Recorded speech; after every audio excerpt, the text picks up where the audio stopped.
Olá, bom dia, caros alunos, prezados do curso de Ciência dos Materiais para Engenharia Elétrica, pessoal do curso de Materiais e Ciência dos Materiais do curso Técnico em Mecânica e também alunos do curso de Tratamentos Térmicos e Metalografia do curso Técnico em Mecânica.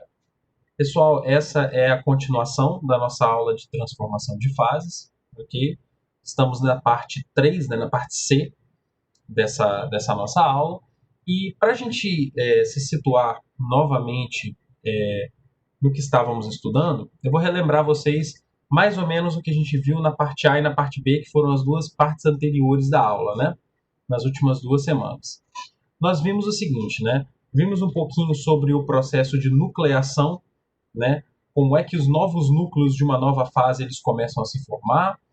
Vimos os conceitos de nucleação homogênea e nucleação heterogênea, ok? E todos os exemplos que nós vimos falando aí, né, de transformação de fase, a gente acabou focando muito na questão de um processo de um metal líquido, né, fundido, em que a primeira, digamos assim, né, a primeira partículazinha, a primeira esferazinha de sólido iria se formando, e ali eu tinha uma interface entre o sólido e o líquido, e a partir dali, digamos assim, os núcleos iam se formando, e a partir do processo de nucleação eu tinha também o processo de crescimento, ok? Logicamente que esse exemplo, né, do metal líquido e tal, muito para contextualizar a nossa questão aqui do estado da siderurgia, né, da Vale, da Arcelor, que é muito forte no nosso estado, foi muito útil, né, didaticamente, para a gente poder entender, né, o básico da teoria da nucleação, de como é que esses novos cristais, novos núcleos, eles são formados, tá? Entretanto, nessa parte 3, na parte C, agora da nossa aula de transformação de fase, a gente está interessado em uma dinâmica um pouquinho diferente, tá? A gente está interessado agora em estudar a cinética das transformações. Então vamos lá. Então vou falar para todos os públicos aqui, tá? Para o pessoal do curso técnico integrado, que está vendo lá a parte de química para o vestibular, para o Enem, cinética vai ser muito parecido com a parte de cinética das reações da química, né? Que fala do seguinte, das velocidades de reação, né? Que é o quê? Digamos assim, você dividir aquela coisa da concentração de um reagente dividido pelo tempo que leva para aquela reação ocorrer. Então, o que acontece? A palavra cinética, né, ela está muito ligada a tempo, tá? Então, o pessoal do integrado está vendo isso mais, digamos assim, constantemente para o vestibular. O pessoal da engenharia elétrica talvez tenha visto há menos tempo, porque está no terceiro período aí do bacharelado, né, de engenharia elétrica, terceiro ou quarto período. E o pessoal do concomitante, que não vê tem muito tempo, né, essa parte do ensino médio, também não tem problema. Então foca no seguinte, olha, o termo cinética, ele quer sempre, digamos assim, se referir a algum processo dependente do tempo. Então o que acontece? Neste tópico desta aula, nós estamos interessados agora em estudar transformações de fase segundo uma ótica de tempo, que é a ótica da cinética, e mais do que isso, nós estamos interessados em um tipo de transformação específica que a gente não comentou até então, que é a transformação de uma fase sólida em outra fase sólida.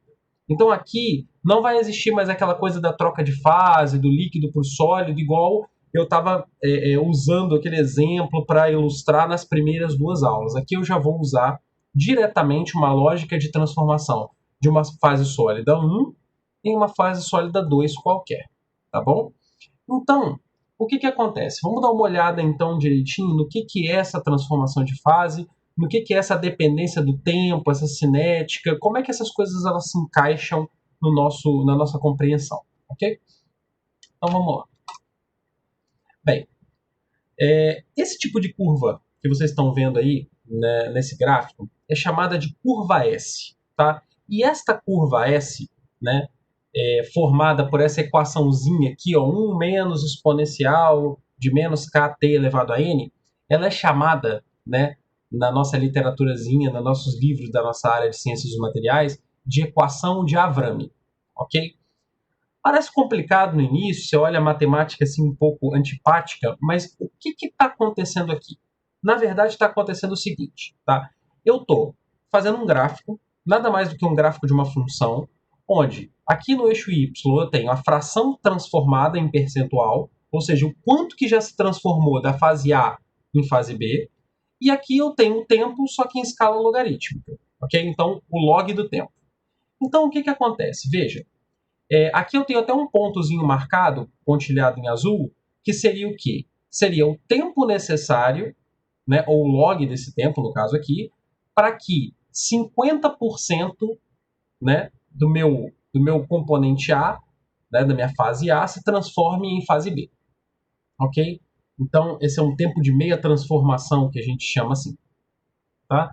Então, o que acontece? Veja, isso aqui é uma lei, né, uma curva exponencial, essa equação de Avram, ela tem esses parâmetros aqui, mas o importante dessa equação, da gente visualizar, é que ela representa o conceito de cinética. Porque o que eu falei para vocês que é cinética? É sempre uma transformação que depende do tempo. Então, veja, se esse y é a fração transformada, e ele está dependendo de um monte de coisa aqui, mas dentre elas a principal, que é o t, que é o tempo, então essa é uma equação de cinética, ok? Então toda vez que eu tenho uma equação, ok, de uma porção transformada ou de uma determinada fase em relação ao tempo, essa equação é uma representação clara do conceito de cinética, ok? Então, vamos lá. Essa equaçãozinha é a equação de Avram, tá? Esse K e esse N são dois parâmetros que dependem não do tempo, mas apenas da reação específica que eu estou trabalhando. Então, a gente vai trabalhar muito aqui as reações que acontecem no diagrama ferro-carbono, que interessam mais a gente. Mas então esse K e esse N são constantes que, dependendo da reação que você tiver, você ajusta esse K e esse N bonitinho, você já tem tabelado isso aí para ajustar, tá bom? Então não quero que vocês se preocupem, digamos assim, aqui com o rigor matemático, com a matemática, vocês não vão precisar fazer conta sobre isso, eu quero que vocês entendam os conceitos que estão atrelados a essa matemáticazinha. Então vamos lá, ó. Então, olhando um pouquinho mais aqui para o eixo das abscissas, o eixo X, o que acontece? Ó, você tem o processo de nucleação, tá? E antes do processo de nucleação acabar, você não teve a transformação de fase começando. A partir do momento que a nucleação acaba e você começa a ter os cristais formados, eles começam a crescer, que é essa parte aqui de crescimento, você começa a ter, né, a curva S, que é a curva de transformação. Ok?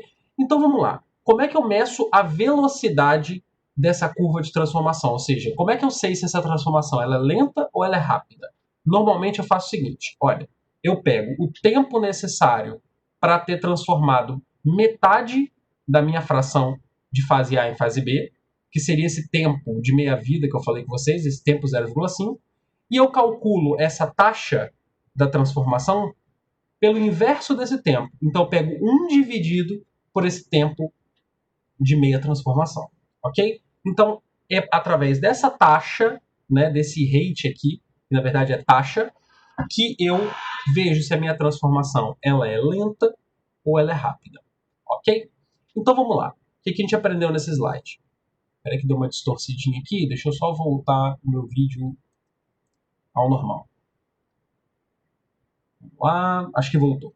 Então o que acontece? O que nós aprendemos nesse slide? Aprendemos, né, o que é uma curva S, aprendemos que essa curva S ela tem a sua origem na equaçãozinha de Avram, que é uma equaçãozinha exponencial.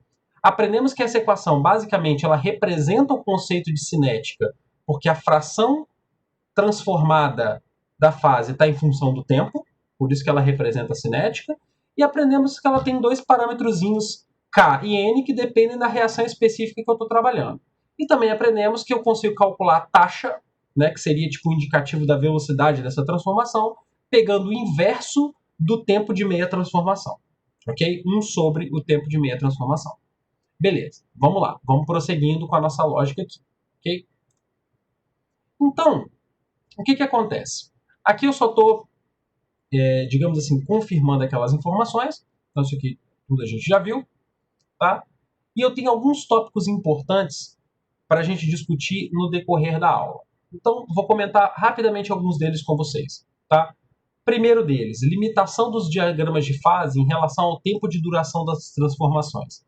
Isso é interessante. Nós acabamos de ter 3 aulas seguidas de transformação de fase. E vocês viram diagramas eutéticos, diagramas binários, diagramas ferro-carbono, viram tudo isso. E o que acontece? Em nenhum momento nesses diagramas a gente falava sobre o tempo que demora para uma determinada transformação de fase acontecer. Só que o tempo, né, da transformação de fase, ele é um parâmetro muito relevante. Por quê? Se a minha transformação for muito lenta, muito rápida ou algo intermediário entre esses dois, o resultado disso na microestrutura, que normalmente é o que me interessa no final de um processo industrial, é um resultado muito diferente. Então, os diagramas de fase, eles são mudos em relação ao tempo, ou seja, eles não falam em relação ao tempo. E aqui a gente precisa estudar um pouquinho melhor a cinética, que é essa área das transformações que estuda os processos de transformação em relação ao tempo. Ok? Segundo tópico, importância do entendimento da cinética das transformações. Está muito ligado ao primeiro. Ou seja, cinética é transformação em função do tempo. Preciso entender como é que isso ocorre. Você já começou a ver a curva S, já começou a ver a equação de Avram, então já começou a entender um pouquinho o processo cinético. Terceiro tópico, importância conceitual do estado de equilíbrio e a importância prática dos estados metaestáveis. Então, o que acontece? Vejam, aqui eu já vou dar uma dicasinha para vocês, tá? Toda vez que eu falo de estado de equilíbrio ou de reação de equilíbrio em ciência dos materiais, eu normalmente estou falando de uma coisa idealizada, muito lenta e que normalmente na prática a gente não faz. Então, normalmente, o que acontece? A gente não tem no processo industrial tempo para esperar uma reação acontecer dentro do equilíbrio, porque ela ia demorar um tempo infinito e na indústria tempo é dinheiro, eu não tenho tempo para esperar isso. Então, o que acontece? Mas eu tenho que entender o que seria formado se eu estivesse nessa situação de equilíbrio e o que é formado na realidade quando eu faço meu processo industrial dentro de um tempo curto, que é o que eu preciso fazer na indústria. Ok? Terceiro tópico. Quarto tópico. Conceito de subresfriamento e superaquecimento. Então, na prática, como na indústria eu não tenho tempo para poder fazer as coisas no tempo do equilíbrio, eu tenho que aumentar essas diferenças de temperatura desses processos de resfriamento e aquecimento para que a coisa aconteça mais rápido. Mas uma pergunta, será que esses aumentos ou diminuições de temperatura eu posso fazer da minha cabeça ou eu tenho que entender direitinho o que eu estou fazendo? Então a resposta é um pouco óbvia, né? Eu tenho que entender o que aquele subresfriamento ou o que aquele superaquecimento vai impactar na minha microestrutura lá no final, ok? E quinto e último tópico fala justamente sobre a microestrutura alvo ou a microestrutura desejada. Ou seja, eu não vou ter a microestrutura do equilíbrio, que seria aquela que se eu esperasse aquele tempo enorme para aquilo acontecer. Mas eu preciso dimensionar o meu alvo, ou seja, que tipo de microestrutura eu quero, que tipo de microcomponentes eu quero na minha microestrutura, perdão, e qual a porcentagem, ou seja, a fração de cada um deles na minha microestrutura. Ok? Então vamos lá, vamos tentar trabalhando isso aqui devagarinho, tá bom? Bem, quero que vocês considerem, né, voltando um pouco o nosso raciocínio para a aula anterior do diagrama de fases, o seguinte. Isso aqui é um diagrama ferro-carbono, ok? Vocês já conhecem, tá? Esse campo aqui é o campo de líquido, tá? Esse campo aqui é o campo de líquido mais cementita. Aqui, fase gama, líquido mais austenita. Esse campo aqui, roxinho, que é o que nos interessa aqui nesse slide, é o campo austenítico, né? Campo da austenita. E esse campo aqui de baixo é o campo de ferrita alfa, mais cementita, tá bom? Beleza. Considera o seguinte agora comigo. Você lembra o que é uma reação eutetoide, que é uma reação que acontece exatamente aqui, ó, nessa composição de 0,76% de carbono, ok? Então eu tenho uma reação eutetoide, né? O ponto eutetoide ocorre a 727 graus, isso aqui é tudo revisão da aula de diagrama de fases, ok? E eu vou transformar aqui, agora entrei no contexto da nossa aula, eu quero transformar a fase sólida austenita, ok? em outra fase sólida formada por ferrita alfa e cementita. Essa união de ferrita alfa mais cementita, normalmente a gente chama de perlita. Então, o que eu quero aqui que vocês entendam? O que eu quero estudar aqui agora? Eu quero estudar a transformação da fase austenita, uma fase sólida, em perlita, outra fase sólida. Para isso, eu tenho que começar a investigar como é que essas transformações ocorrem. Ok? Então, veja bem. Se essa transformação ocorrer numa temperatura muito próxima da temperatura do eutetoide, que é 727 graus, você pensa, se a transformação ela é motivada a acontecer por uma diferença de temperatura, se eu botar, por exemplo, essa reação para acontecer a 720 graus, ou seja, uma temperatura muito próxima do eutetoide, eu estou perto do equilíbrio. Então, vou ter uma reação muito próxima do equilíbrio. Mas vai demorar um tempão para isso acontecer. E eu não tenho esse tempo para esperar.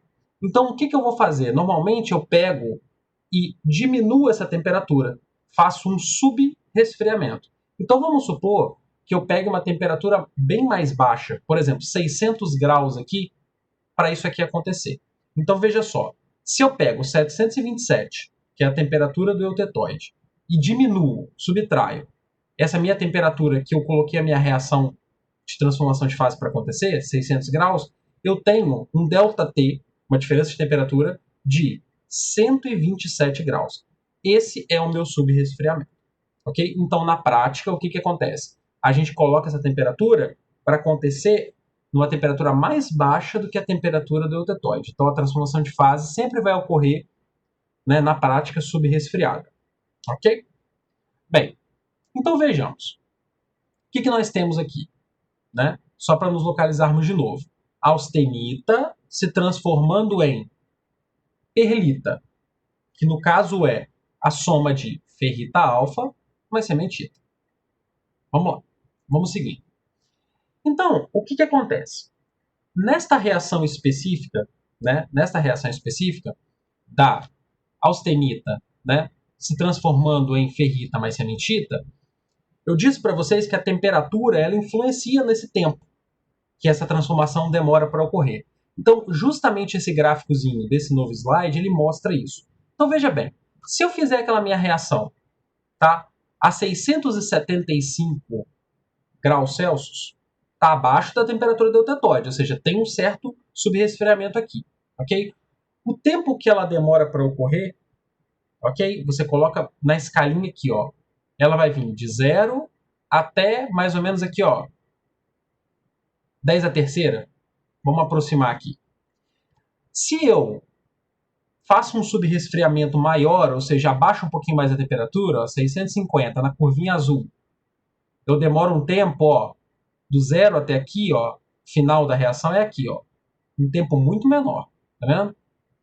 E se eu subresfrio um pouquinho mais ainda, a 600 graus na curvinha vermelha, você vê que o tempo ele vai sempre diminuindo. Então, o que a gente conversou no slide passado é verdade. Quanto maior o subresfriamento, ou seja, quanto menor a temperatura que você colocar essa transformação de fase para ocorrer, mais rápido em questão de tempo vai ser essa transformação de fase. Ou seja, a sua curva S ela vai mudar de posição. Ok? Essa é a curva da transformação de fase. Beleza? E esses conceitos aqui da equação de Avram e do cálculo da taxa, né, como o inverso da meia transformação, vocês já conhecem também. Ok? Então vamos lá, vamos seguir em frente. Então veja só, tá? Nesse slide eu quero comentar uma coisa com vocês que é importante. Acho que já devo ter comentado o fenômeno da difusão, conceito de difusão em vários pontos da disciplina, mas eu vou comentar aqui de novo, tá? Essa transformação da fase austenita, que é a fase gama, em ferrita, que é essa fase alfa azulzinha aqui, mais a cementita, que está simbolizada como a fase rosinha aqui, ela é um processo baseado em difusão. Todo processo baseado em difusão é um processo lento ou relativamente lento. Ou seja, aos poucos, ok? Essa austenita ela vai se transformando nessas camadas alternadas de ferrita alfa, cementita, ferrita alfa, sementita, com espessuras, tá, relativas entre elas que variam de acordo com, digamos assim, os parâmetros da transformação. Então, por exemplo, dependendo da temperatura que eu colocar, dependendo da velocidade dessa reação aí, eu vou ter uma microestrutura aqui diferente, mas sempre vai ser ferrita alfa e sementita, se for no caso, né, a composição eutetóide da liga, tá? Então, o que acontece? O que eu quero que vocês tenham daqui? Essa transformação importante para a gente, tá, nas ciências dos materiais, perdão, de austenita em perlita, que seria a ferrita alfa e a sementita, ela é uma reação baseada em difusão, tá? E nos diagramas mais para frente da aula, mas eu vou dar uma adiantada aqui, a gente pode formar dois tipos de perlita, tá? Perlita grossa, né, que é essa primeira aqui, e perlita fina. Qual é a característica dessa perlita grossa? Eu tenho grãos maiores, né? E ela é uma perlita que, mecanicamente, ela é mais macia. E a perlita fina, formada a temperaturas mais baixas do que a perlita grossa, ela tem grãos menores e ela tem uma maior dureza, tá? Ela é um pouco mais dura, tá bom? Então a gente vai ver onde que isso aqui se encaixa, né, mais para frente. Mas o que eu quero que fique na cabeça desse slide? Quero que fique o seguinte, que a transformação de austenita em perlita numa liga eutetoide é um processo baseado em difusão. Por que isso é importante? Porque tem outras transformações que a gente vai ver, uma em específico muito importante, que é a formação da martensita, que não vai ser baseada em difusão. Tá bom? Beleza, vamos seguindo. Deixa eu dar uma olhada aqui. Como é que nós estamos? Tudo bem. Então, estamos aqui. Tá, vamos lá. Então, o que acontece aqui? Tá? Pessoal, então, vamos voltar naquela nossa curvinha S, tá? Nossa curvinha S, a gente tem 3 pontos, né, nessa curvinha muito importantes. Eu tenho o início da transformação, aqui embaixo, no comecinho do S. Eu tenho o final da transformação, aqui na ponta do S. E eu tenho o ponto onde 50% da minha fase já se transformou na outra, que é o ponto, né, de meia-vida, que é aquele que eu uso para calcular minha taxa na minha transformação. Então, olha só, né? Como o tempo é um parâmetro muito importante, né? E se eu mudar a temperatura, eu sei que eu gero outras curvas S, né, diferentes, o que acontece? Houve uma ideia da gente representar em apenas um gráfico a influência desses dois caras. Ou seja, como uma curva S ela é específica para uma temperatura fixa, por exemplo, aqui, ó, aqui essa curva S amarelinha, ela só vale para a temperatura de 675. Mas se eu alterar essa temperatura, eu gero outra curva S, tá? Só voltando aqui para vocês verem o que eu estou falando, ó. 675 tem essa curvinha verde, 650 mudei a temperatura, outra curva S, 600 graus, curvinha vermelha, outra curva S. Então o que acontece? Se para cada temperatura eu tenho uma curva S, o que eu posso fazer? Eu posso tentar fazer um gráfico onde eu mostre a temperatura e o tempo num gráfico só. Então é isso que eu vou tentar fazer aqui. Eu vou tentar pegar essa curva S e representar num outro gráfico, onde eu tenho temperatura no eixo Y, logaritmo do tempo no eixo X, ok? E que eu consiga representar várias curvinhas S dessa aí dentro de um gráfico só. Como que isso é feito? Isso é feito da seguinte forma, preste bem atenção, tá? Ó, você pega o início da transformação e coloca aqui, o meio da transformação e projeta aqui, e o final da transformação e projeta aqui. Você perceba o seguinte, que essa curva horizontal aqui é uma temperatura fixa. Então, se eu projetar aqui e vier correndo até aqui, eu vou ver que isso aqui está abaixo de 700 graus, que seria 675 aqui, ó. Então, eu peguei essa curva S de 675 e transformei para cá. Ela ficou o quê? Ó? Uma linha horizontal que está a 675 graus. Agora, imagina se eu fizer isso para várias curvas S em temperaturas diferentes. O que eu vou fazendo? Eu vou criando 3 curvas. Uma vermelha, que equivale ao começo das transformações. Uma pontilhada azul, que equivale a uma curva de 50% da transformação completa, e uma curva verde que equivale a 100% da transformação realizada, ou seja, 100% da austenita já se transformou em perlita. Então, a gente costuma dizer na área de ciências dos materiais que essa é uma curva que tem um nariz, tá vendo? É como se fosse um nariz essa curva. A gente chama normalmente essa curva dessa forma. Essa curva aqui é uma curva de transformação isotérmica. E normalmente você vai ver isso nos livros ou nas apostilas de materiais como diagrama TTT, tá? Diagrama de transformação isotérmica, ok? Espera aí que deixa eu acertar um pouquinho aqui o vídeo. Bem, então, pessoal, basicamente eu posso transformar curvas S de várias temperaturas e montar um diagrama desse aqui.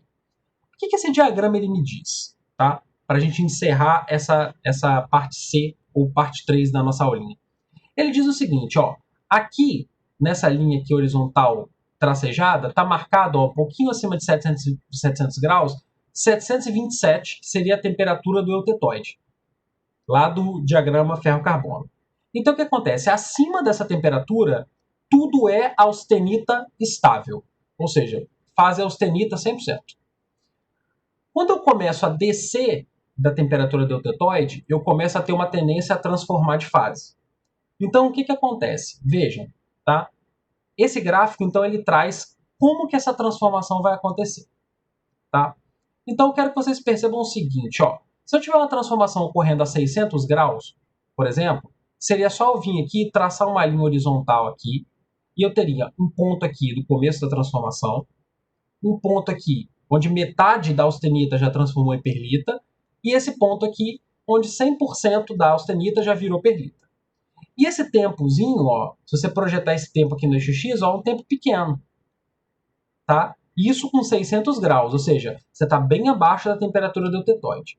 Agora, eu vou desafiar você a fazer o contrário, a tentar fazer essa transformação de fase, mas numa temperatura mais próxima do eutetoide, ou seja, com menos subresfriamento. Veja, o que acontece? Vamos supor que eu tenha 700 graus? Não. Vamos supor que eu tenha 650, certo? Aqui, ó. Eu tenho aqui, ó, 650 aqui, começo da reação, certo? E aí, ó, traço uma horizontal, ó. Isso vai vir até aqui, ó. Fim da reação. Quando você projeta esse tempo aqui embaixo, você projeta esse tempo e percebe que ele é bem maior. Ou seja, se você tenta fazer a reação com um subresfriamento muito pequenininho, o tempo para essa transformação acontecer vai ser muito grande. E industrialmente falando, isso a gente não tem interesse nisso, isso não tem interesse prático, ok? Então o que eu queria mostrar para vocês é que na prática eu tenho que usar um nível de subresfriamento suficiente para que o meu tempo da reação não seja muito grande, seja um tempo adequado para a aplicação industrial, tá bom? Então o que a gente viu até agora, basicamente, tá, pessoal, foi a parte de cinética, conceito de cinética, curvas S, ok? Conceito de subresfriamento. Vimos que a transformação austenítica em perlítica ela é uma transformação de fase baseada em difusão e vimos como formar a curva do diagrama TTT, que é a curva do nariz, ok? Por enquanto, né, a nossa parte C ela vai ser essa aí, tá? Na próxima aula, a gente vai continuando a trabalhar os conceitos devagarinho, tá bom? Sempre no ritmo do entendimento, sempre de forma que a gente consiga entender os conceitos, tá? Não se preocupem, assistam a aula com atenção, prestem atenção nas explicações, que eu quero que o conceito fique na cabeça de vocês, tá? Conta, isso e aquilo, eu não vou cobrar matemática disso, mas eu quero que vocês aprendam os conceitos, entendam o que está acontecendo nesses processos aqui de formação de ligas industriais, de processos ligados à prática, tá bom? Então, pessoal, ó, grande abraço, tá? Continuem determinados com foco na disciplina, tá? Que a gente já está se encaminhando nesse mês de agosto, né, para o nosso final. Grande abraço e até a próxima aula.